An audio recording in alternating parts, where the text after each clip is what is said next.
How many times have you wished you weren't melancholic? Many people with this temperament feel like they're at a disadvantage, too fragile for a world that demands speed, quick answers, and constant smiles. But here's the truth. You can't change your temperament. You're born with it, and you'll live with it. What can change is the way you see yourself, because what you've always called a burden may actually be your greatest strength. In this video, we'll explore the strengths of the melancholic temperament and discover how to thrive in a fast-paced world without losing your essence. If you search melancholy in the dictionary, you'll find discouraging words: sadness, gloom, hopelessness. But to define a whole temperament that way is like seeing only the shadow of a tree and ignoring its fruit. The term itself comes from centuries ago when Hippocrates, the father of medicine, described the four humors. Those with a predominance of melancholy or black bile were labeled melancholic, often associated with introspection. Over time, this was confused with weakness or even illness. But melancholy is not a destiny of sadness, it's a door inward. It's a rare ability to reflect deeply and to see what others overlook. And once you stop believing the story of weakness, you begin to uncover the extraordinary potential hidden inside this temperament. While the world races ahead, the melancholic holds the rare gift of slowing down. They can't be satisfied with quick answers or shallow solutions. They need to dig deeper to understand the why beneath the surface. This depth of thought makes them naturally analytical and strategic. Where most get lost in distractions, the melancholic connects the dots, noticing the details others miss, and builds a vision for the long term. It's like carrying an inner compass, pointing beyond the urgency of now. Think of an architect who doesn't just design a house, but envisions the foundation that will keep it standing for decades.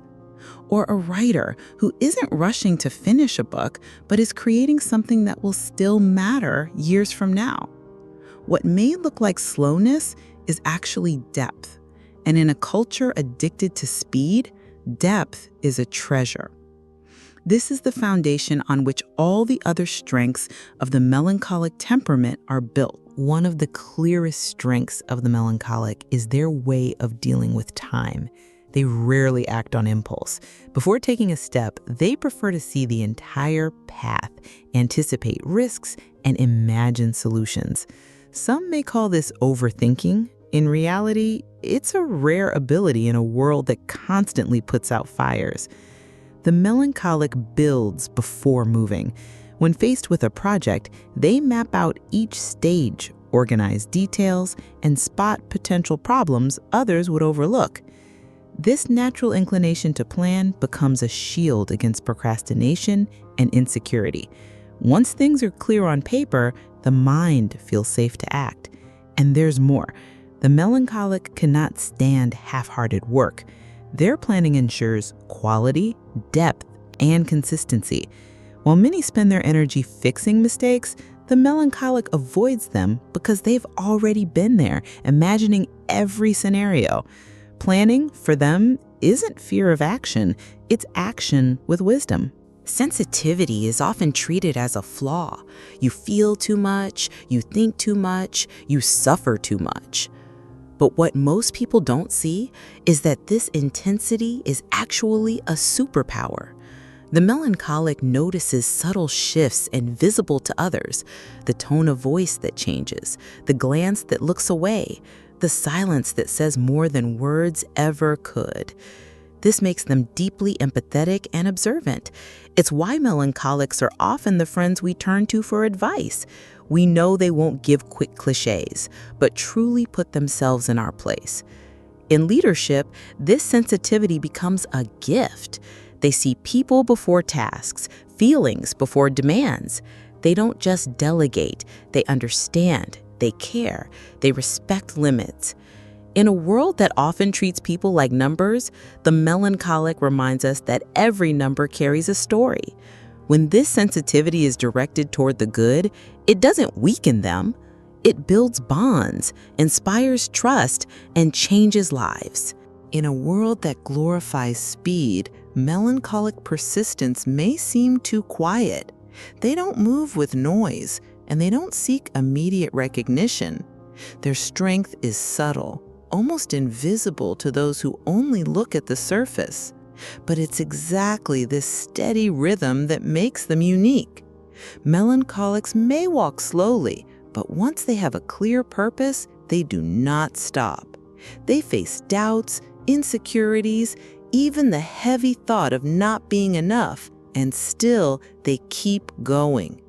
This quiet consistency, without applause, is what builds lasting results. Think of a root growing deep underground, unseen, yet it is what anchors the tree through the strongest storms.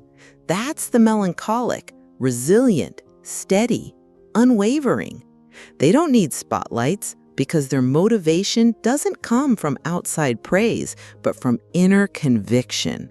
When they reach their goals, it's never by luck or impulse. It's because, step by step, they simply never gave up walking. More than success, the melancholic longs for meaning. Empty tasks and shallow goals leave them restless and drained. Every action must be tied to something bigger, something that unites reason with emotion. Without it, they lose their spark. But when they find a purpose, they become unshakable. They can face financial hardship, emotional challenges, external storms, and still keep going because they know why they are fighting. It's the parent who works tirelessly, not just for a paycheck, but for the future of their children. The artist who creates not for applause, but to express what burns inside their soul. The professional who seeks excellence, not for vanity, but for the lasting impact of their work. This search for purpose is what allows the melancholic to cross storms without losing direction. In the end, it's not comfort that sustains them, but the conviction that their life carries profound meaning. If you're melancholic, remember this: your temperament is not a burden, it's a gift. But to thrive in a fast-paced world, you must learn to protect and direct your strengths. Stop comparing yourself. Social media is a distorted mirror. Embrace your own rhythm, because real quality never comes from rushing. Let your perfectionism be an ally. Deliver excellence, but don't freeze waiting for perfection. Surround yourself with people who value depth and allow yourself pauses. Walk, breathe, exercise. These moments bring you back to earth when your mind dives too deep. Melancholy is not isolation. It's creative introspection. It's the rare ability to turn pain into purpose, silence into strength, and sensitivity into love. If this video spoke to you, like it, share it, and subscribe. Because here, melancholy is not weakness, it's a gift to the world.